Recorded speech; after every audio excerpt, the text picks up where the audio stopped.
I'm good. Hey, Hey guys. you would actually eat lunch, or I'm surprised you forgot to eat. No, I eat lunch. Or you don't eat breakfast I usually eat it later, later. That's dinner. like 3-ish. That's like dinner time. Supper, as you used to call it back in the day. Supper. Supper. How y'all That's doing? an, you need a new chair. I know, squeaking a lot. You know, I've had this chair since I started working here, Uh-huh. so I don't know. I kind of got used to it.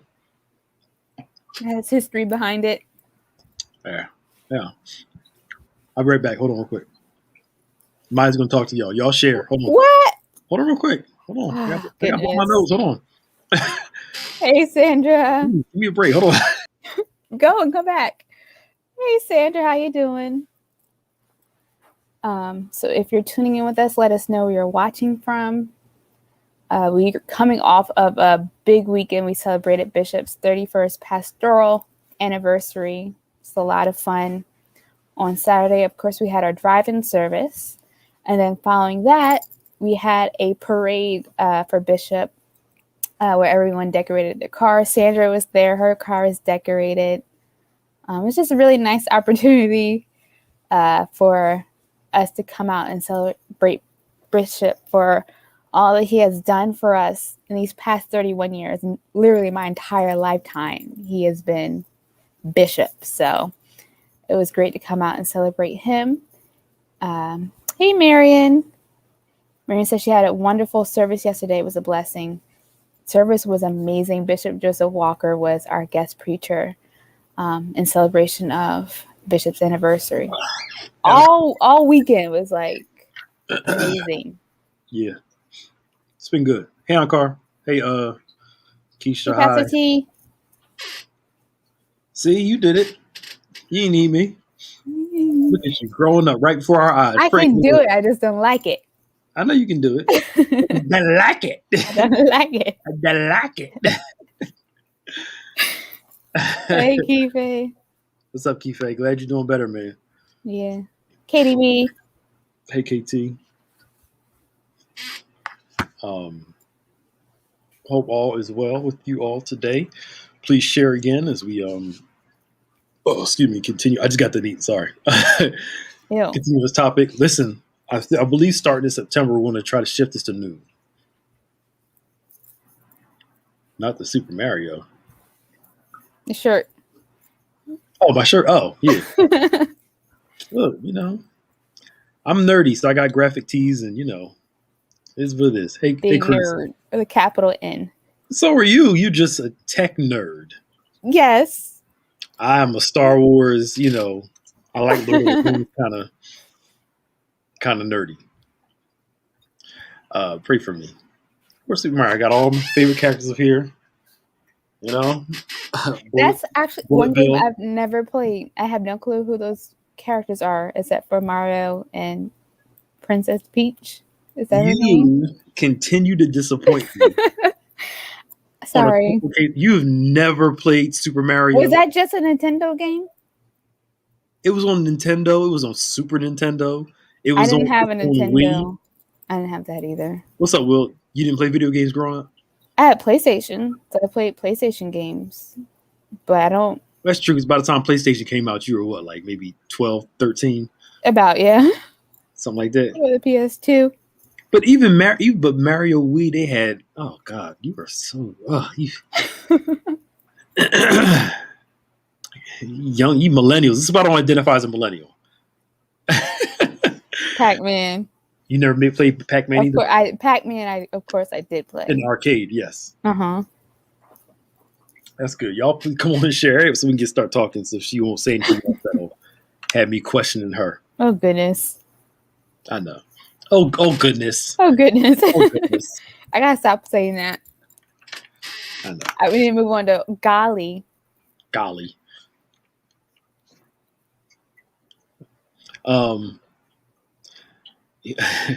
So hey y'all, come on in, share. We're going to continue on our discussion. Again, if you didn't get a chance to watch the services yesterday, please go back and watch them. So on the Bishop's life, if you didn't get a chance to, there's still time. you can do so on our website. So you all please come through and do that. Alrighty. We've been talking about grief and loss. Kind of heavy topic, but we kind of been just not talking about it in a heavy way. Mm-hmm. Where it's not just morbid and all that stuff like that. But what I will say is all of us need to be mindful of our triggers and know that something can trigger a feeling in you, remind you of somebody, remind you of an event, and that trigger can send you into a tizzy. Yeah. Right before we started, I looked up something. I just happened to be looking for something, and I saw, morning triggers, and it just kind of clicked. Let's talk about that. But I remember working this job, and this lady has such a hard time with me. She just like gave me the hardest time. And I asked me and my brother working together. I was like, "Yo, like, I never did nothing to her,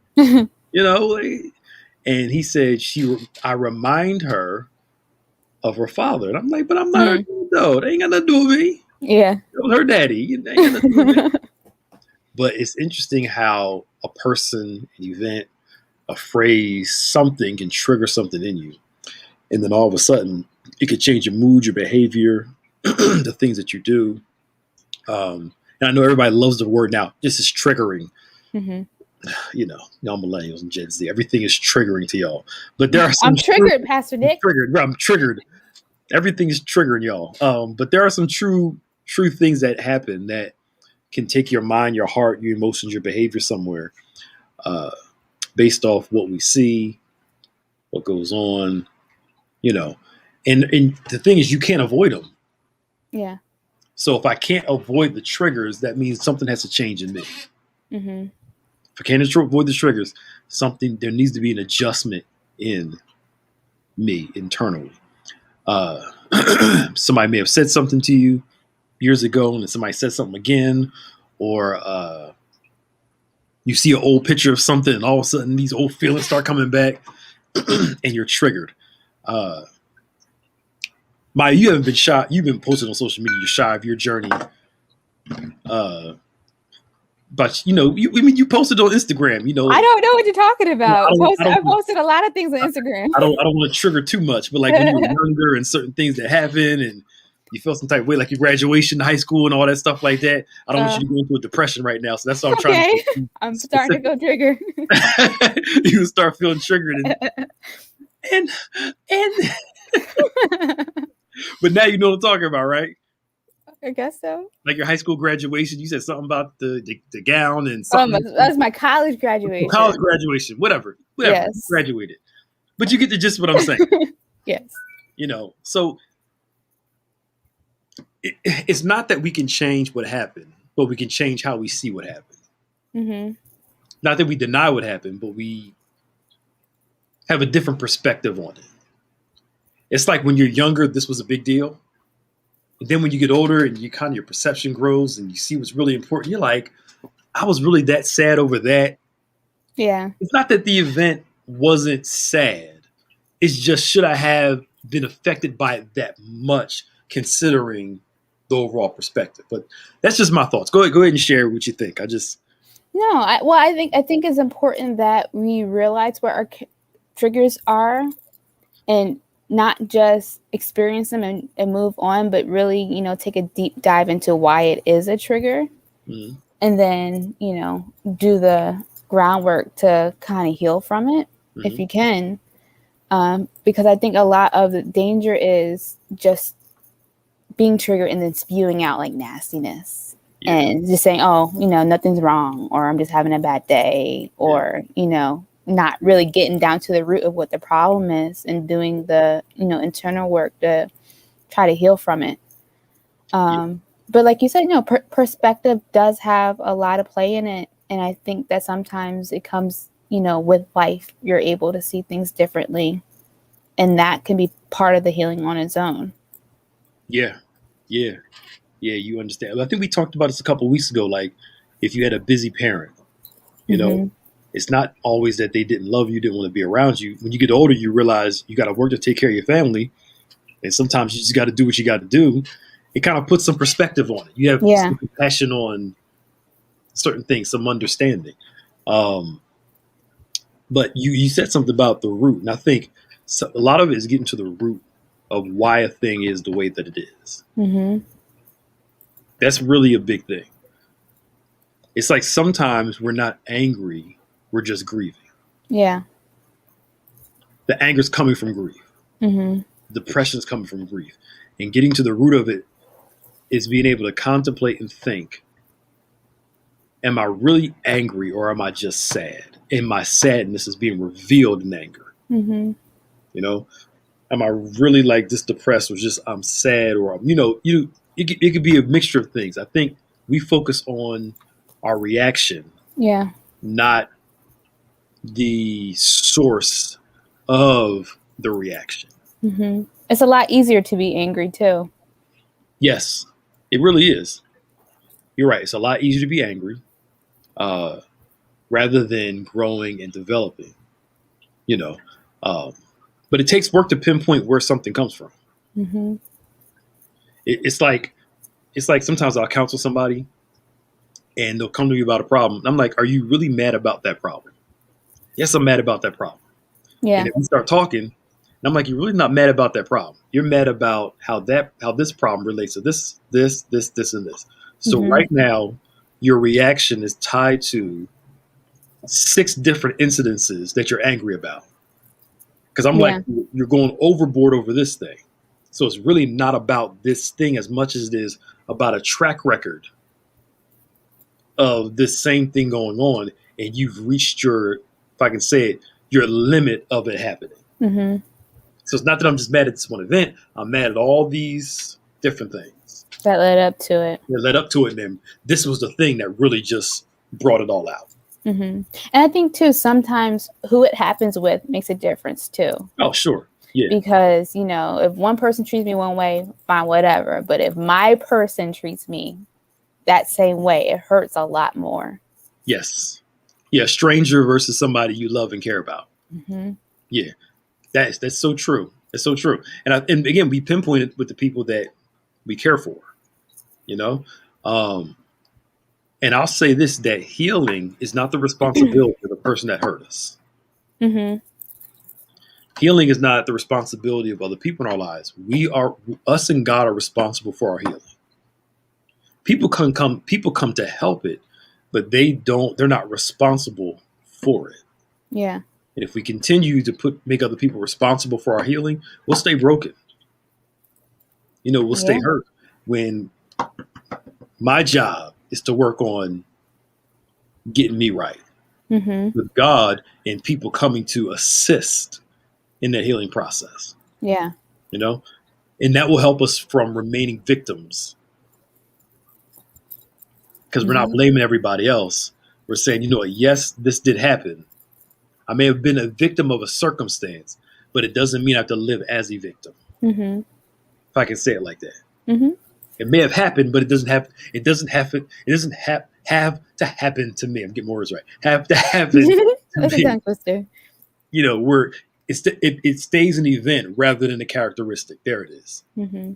It stays a moment rather than who I am as a person.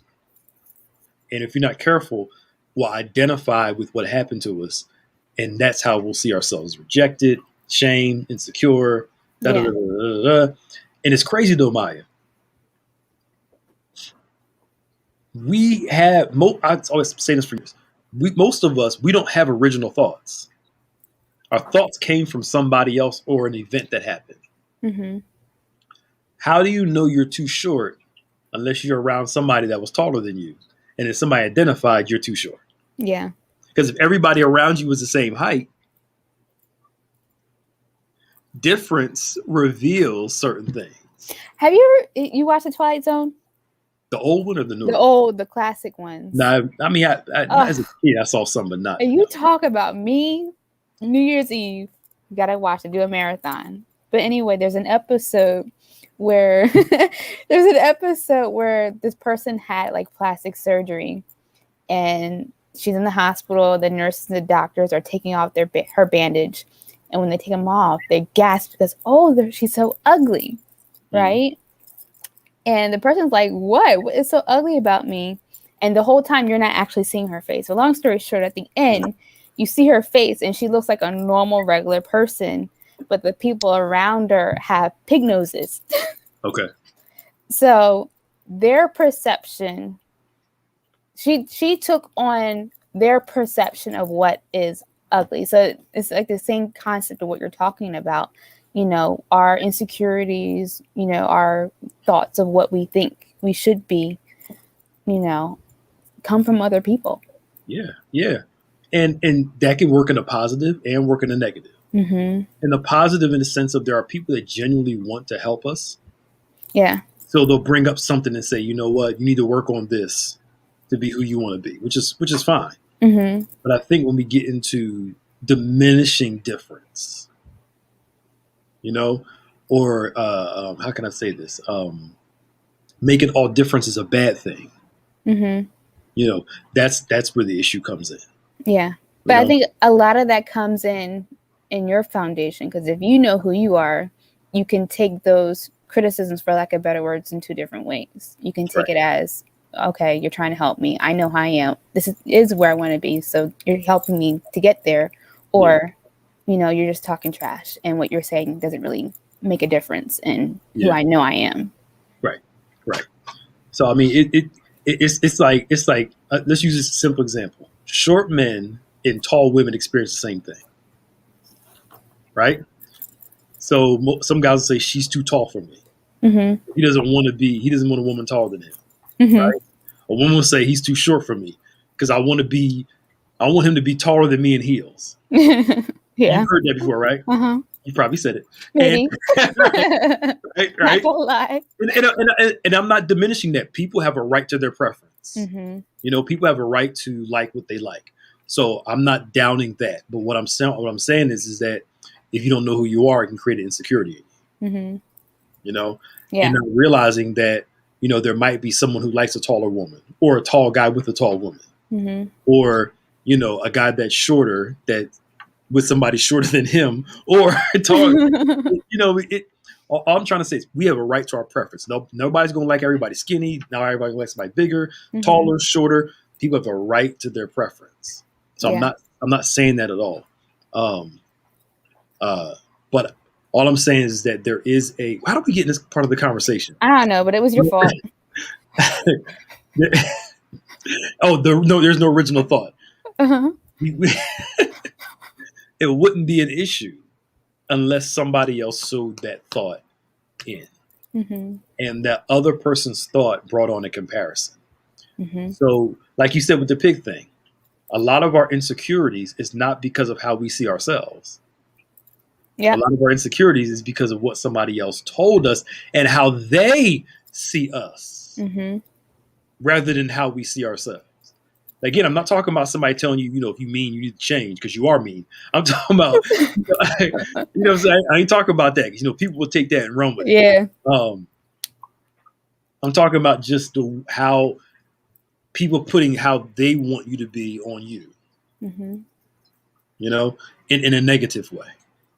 So, but I think all that, going back to triggers, is we're triggered because it reminds us of what somebody else said or somebody else did. It goes back to, here it is. Thank you, God. It goes back to Genesis 3. Who told you? Yeah. I was afraid and I was naked. Who told you? I didn't tell you that. Mm-hmm. You got that from somebody else. You got that from something else. Mm-hmm. Right, I'm sorry. I'm talking too much. No, keep talking. That's good. If I was going to recap, she'd be preaching right now. So, but I think that's where we have to figure out what part of our lives we need to weed out those bad thoughts, and then what part of the stuff we need to take what somebody else said or did and use it for our benefit. Why do you think we put so much weight into other people's words as opposed to, what God has to say or what our family has to say? You know how when your parents say something, it's like, okay, whatever. But when you hear it from someone else, it's like, oh, it makes so much sense. But that's usually not until you're a teenager. Yeah. When you're young, what your parents say is like not just gospel, but it's like, oh, my parents love me, they adore me, they appreciate me. You know, you look up to them. Then you start getting older, become a teenager, and it's like, you don't know what you're talking about. And then you start saying the same thing. Your mom saying you're beautiful. Like, for instance, your mom and dad saying you're beautiful versus a guy walking up to you and saying you're beautiful. You're going to have a different response because your thought is, you're my mom and dad. Of course, you're supposed to say I'm beautiful or think I'm beautiful. Because I look like you. Right. But does the outside world, you know? So I've never met a parent. Well, I've seen some that looked at their child like, "Whew, I hope they grow out of these looks." You know? There are some that think like that, like, "Whew, I was worried for a little bit, but they grew out of them." That's funny. I hope my parents are saying that about me. But I think that need for acceptance by the outside world is so strong. That's why I think we pursue those things, and if you're not careful, you can yearn for it so much that the only validation you can receive is from folk. Instead of folk that accept you as you are, it's like we got to change people to like us. If I can get them to accept me, then the problem is this: if they end up turning around and accepting you, you're still not happy. Yeah, you still feel like that insecure child. That's, you know. So you're not being you. Yeah. So I say we weed out bad opinions and consider good ones. Yeah. You know, I'm sure if I just start letting myself go, my hair looking like all crazy, you know, have my bald spot here and have, I would hope you'd be like, Pastor, sir, is there something going on? Do you need to talk? You know? Yeah. You're looking a little shabby lately, you know? Well, you know, with the pandemic, some people have been struggling. You're like, I'm talking about like if I was looking all crazy and, you know. So, but what about this? Because this is a fine line that I've had to navigate to. Like, when do you just let people be free and live in their true, authentic self, whether or not you think they look crazy or not? Or when do you say something? I think it's knowing the person. Okay. Because if you see a person who's normally kept and they start looking unkept, there's an emotional thing going on. There's a concern. Now, somebody you know that never cared, that's a different story. That's like me seeing you and for 3 months, your hair was never done. I'd be like, Maya. Not because, you know, I'm a judge and jury over your hair. It's because I know how you like your hair. Right. So, like, you know, if it was a week or two, whatever. But if it's extended circumstance, like, Maya, are you depressed? Are you sad? Because I know that about you. Yeah. You know? That I think that's where the line is drawn. That's where the line is drawn. And I think, to me, where there is relationship, you can have those conversations. Because, like, for instance, if you and I interact enough, right, and give each other the space to, you know, say certain things, I would have to trust you enough that where it's coming from is a heart of love, genuine concern. But if you don't trust me, if I don't trust you, if I say something, your first thing is you're on attack for it. Yeah, you're on attack mode rather than let me hear what this person's actually saying. I think that's a difference. It's interesting. Yeah. But it's knowing that. How do you open yourself up though? Because we do all carry baggage, and it, you know, affects how we react to things like that sometimes. How do we be open to, you know, someone who's generally there trying to be of support to us and not seeing it as an attack? I think it's how they bring it up. You know, I think you have to know the person enough to not come up. Like, let's just go back to say, I'll walk with you like, Maya, girl, what is wrong with your hair? Now, you know better. Before, you know, you would get your hair done on a regular. That thing was laid down. Hello, do you need me to call the shop for you to set an appointment up? Right. That was totally off. Versus, hey, Maya, I noticed, you know, so is everything okay? You usually And I would hope you would trust me enough that if I brought it up, it wouldn't be about your hair. It would be about you. Mm-hmm. You understand what I'm saying? Yeah. And I think the problem is we try to correct people where there's no love and trust. Love and trust opens a door for corrective conversation. Mm-hmm. Because I know folk who can correct you and you still feel loved at the same time. I think that's important because they want what's best for you. Or I would just crack a joke about it and then you'd be like, you'll get it. That's probably more likely. That's probably more likely, yeah. But if I noticed you were like really like something was really wrong, then I'd be like, no jokes, just yeah.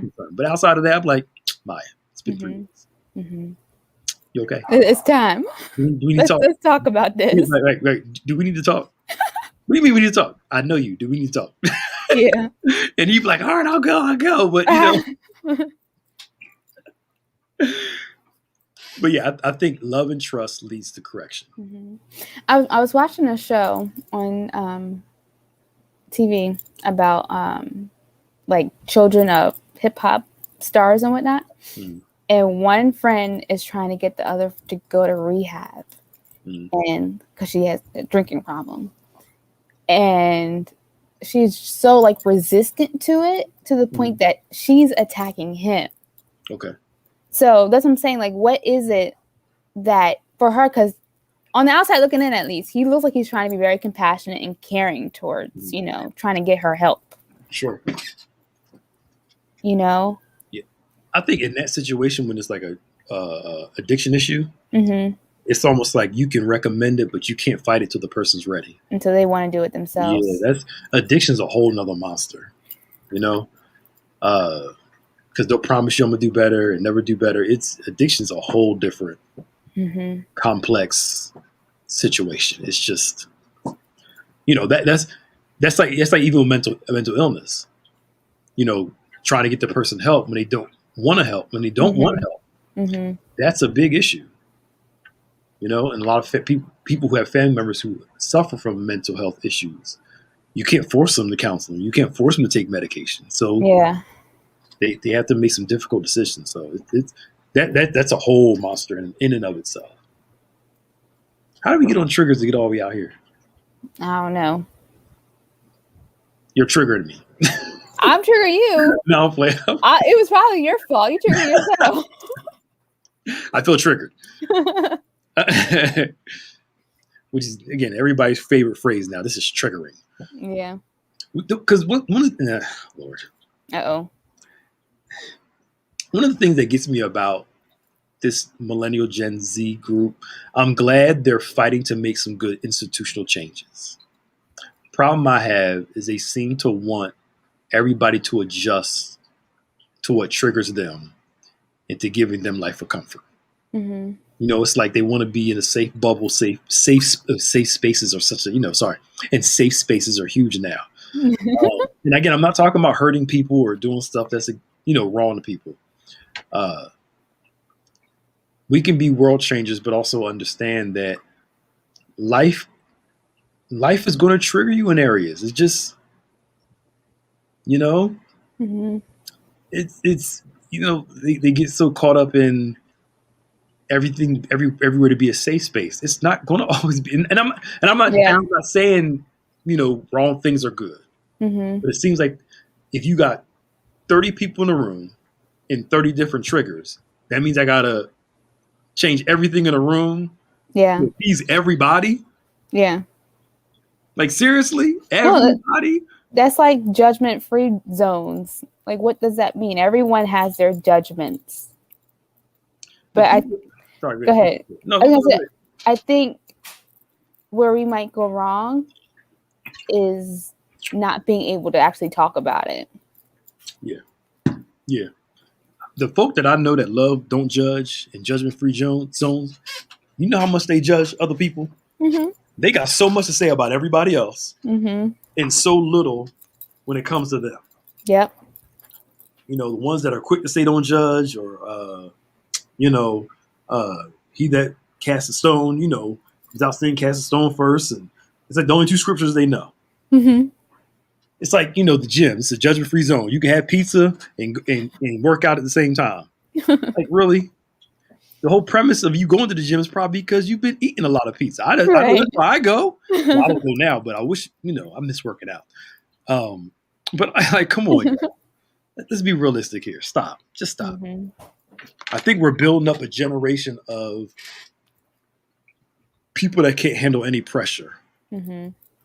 And they're so soft because they want everybody and everything to adjust to them. Now, again, not talking about extreme cases or people just being jerks and I'm not saying you got to stay around them. But, I mean, you go on social media, the amount of complaining and you said this, and just, I don't agree with you. One thing, you're canceled. I need y'all to calm down some. Jeez. Yeah. Relax.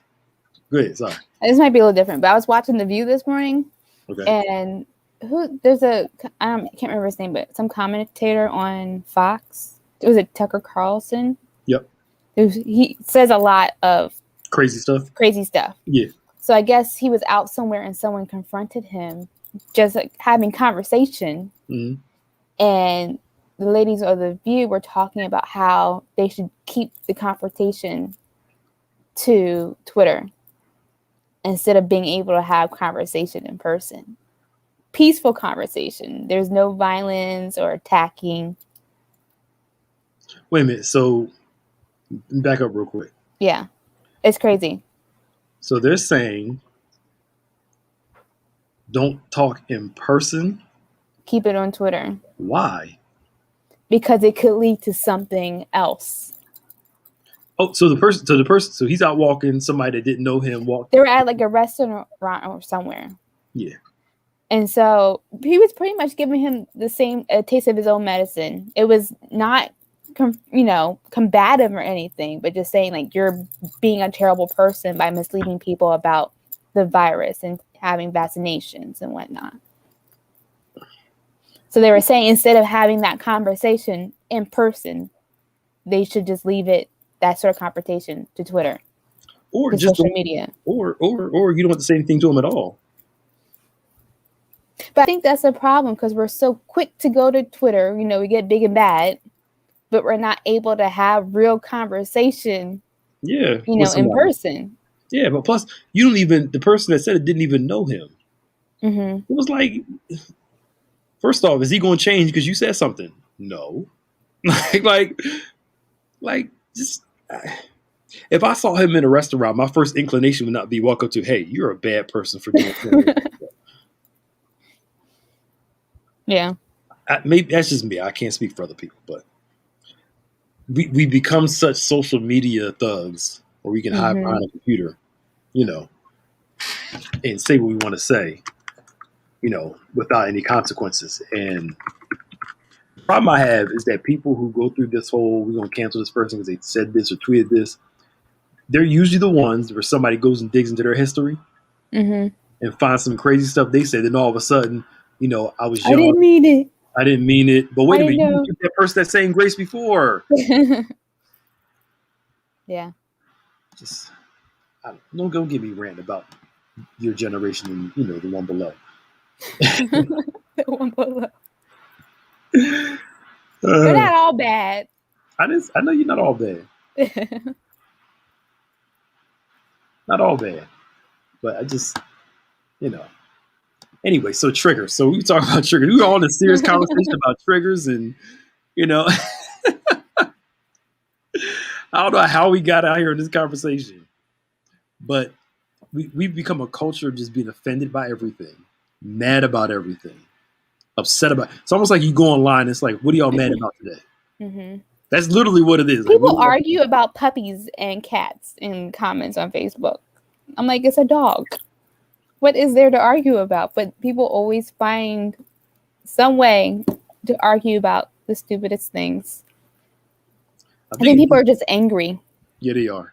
And it gives them power too. Mm-hmm. Back, especially a celebrity back in the day, you'd have to write into their fan club, and they may never seen it. Now you can actually tag the person, and they might possibly look at it.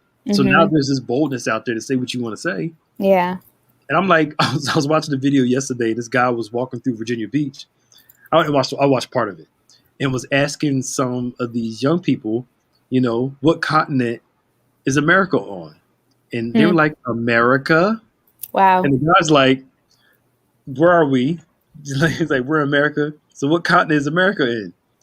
She's like, "We're America," and just like it just the people didn't know what continent we were on. There are people who think that Africa is still a country, Hmm. and then above the caption, somebody said, "This is who y'all be arguing with online," Mm-hmm. and that right there is Yep. why I don't argue with people online. Because when I see this is where your mind just set on, I'm like, what's the point? Yep. It's just leave it alone. It's not even worth it. Nope. It's Not not at even, all. I'm like, you got it, you got it, you got it.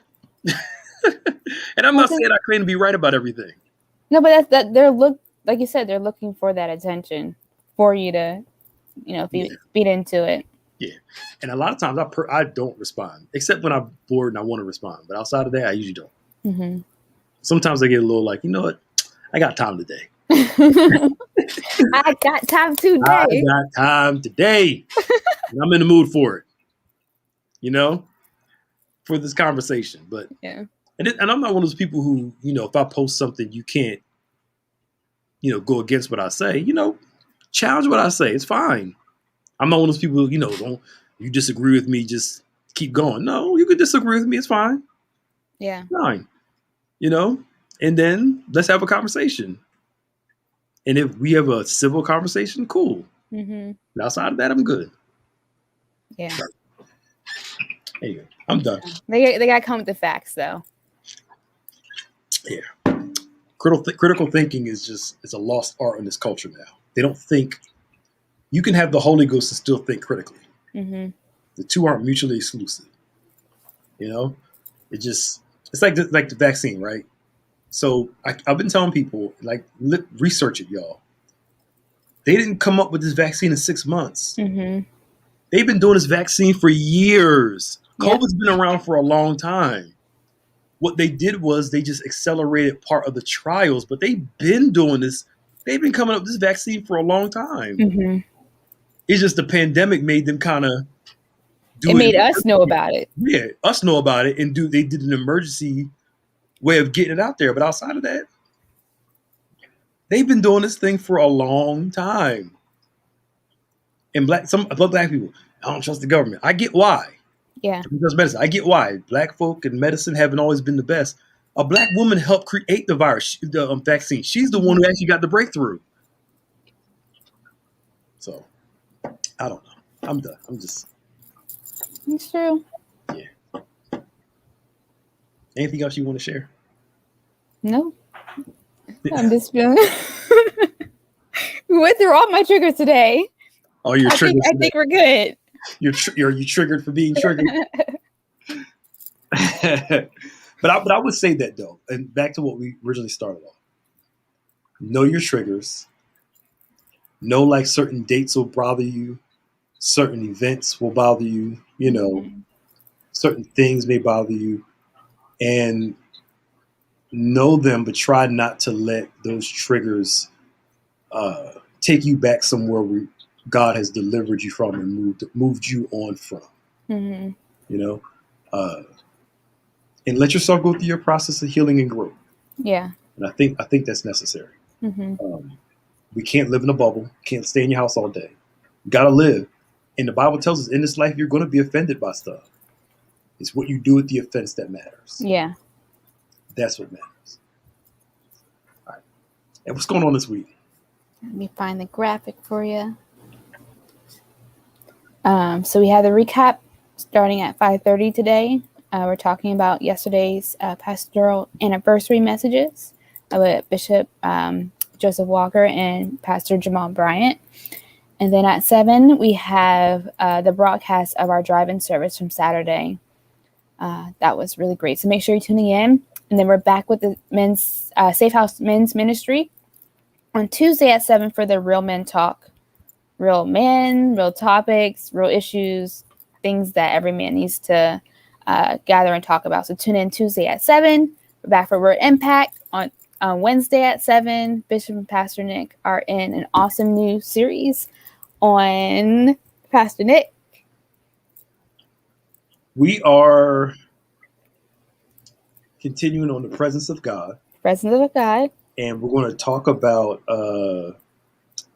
how God's presence, the moving of God's presence in our life. That's Mhm. I'm getting all the wording down.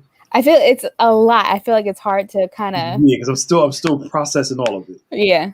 God is moving in what it takes to be in the flow and the move of God. We say, move, Lord, Spirit, move. But do you really know what you're asking for? Right. And are you prepared for it? And are you prepared for what you're asking for? Yeah. And that's what we're going to really talk about for the next few weeks. Mm-hmm. Cool. So that's Wednesday at 7. And then, of course, on Saturday, we have On Point Radio with Bishop and Pastor Nick talking about politics, culture, whatever is happening around the world. They're talking about it. So you can call in on Saturday and be part of the conversation at 9. Emerging Worship that same day at 6 with Pastor Nick, talking about so many great things that are geared towards our youth and millennials. So make sure that you get them to watch as well. And then Sunday, a full day of worship with the encounter at 8 and 11. Engage Live starting at 9:45. And then we have our virtual communion, August already, at 6 p.m. on Sunday. It's going. I'm like, Jesus, it's almost over already. It will be Christmas before you know it. I know. Do you do Christmas in July? Isn't it time yet? Oh, I missed it. It's supposed to be July yesterday. now. What are you talking about? Did you miss it? I mean, I celebrate on the 25th. So I missed it. You celebrate on July 25th? Yeah. Interesting. It makes sense to me that Christmas is on the 25th in December. Why would it not be on the 25th? But I thought they do the whole July. July is Christmas. July. Oh, no. It's just one day. Oh, okay. It's just one day in July for me. And you missed it. Okay. I know. But it was for a good reason. It was Bishop's anniversary, so. That was yesterday. You're right. It was yesterday. Uh-huh. I didn't know what day it was. Okay. And we do have a grief support panel on the 12th at noon. Mm-hmm. If you get to Life Foundation, there'll be a link to register. Did you say the gift of life or get your life? The gift of, I think it's the gift of life, right? Oh. Did I say gift? Oh, sorry. I don't know. The Gift of Life Foundation. There will be a link to register. All right, y'all. We'll see you later. All right. Bye.